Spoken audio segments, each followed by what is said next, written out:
I thank you, Representative Marcy Kaptur and Representative Mike Quigley for so ably and so faithfully and so loyally co-chairing the Ukraine caucus for us and for bringing us here to the floor tonight to remember how urgent it is that we support Ukraine, how urgent it is that we support a peace process that results in the protection of the sovereignty of Ukraine and its democracy. You know, we've reached a Chamberlain or Churchill moment. As ceasefire negotiations start and stop between Ukraine and Russia, the United States must stand firm in our support of Ukraine's young democracy. History makes clear that appeasing a bloodthirsty dictator in Europe simply does not work. It only encourages him to continue his aggression, press for more territory, and shed more innocent blood. Just last week, Russia launched a barbaric missile strike on Kyiv that killed and injured more than 100 Ukrainians. Since Russia began this unprovoked war more than 3 years ago, tens of thousands of Ukrainians have paid with their lives, and we must never forget the more than 20,000 children from Ukraine who have been forcibly deported by Russia and remain missing.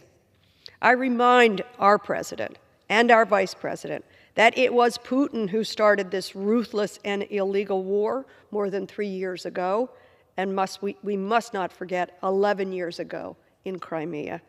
To endorse a so-called peace deal that fulfills Russia's every wish and forces our Ukrainian allies to bend to Putin's will by ceding their sovereign territory is beyond disgraceful. It is disgusting. It is un-American.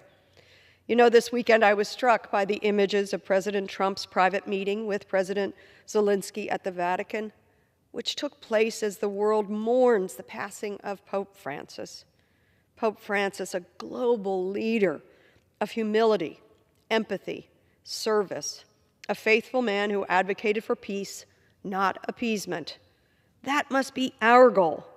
Last week, I joined a bipartisan group of lawmakers on a trip to the United Kingdom, Israel, Jordan, and Denmark to meet with our allies abroad.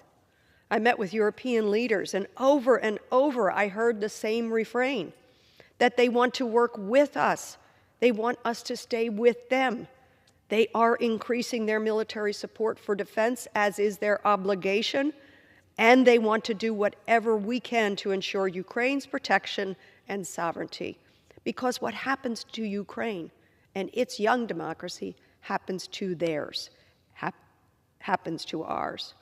You know, the conversations were filled with such emotion and a clear desire to do the right thing.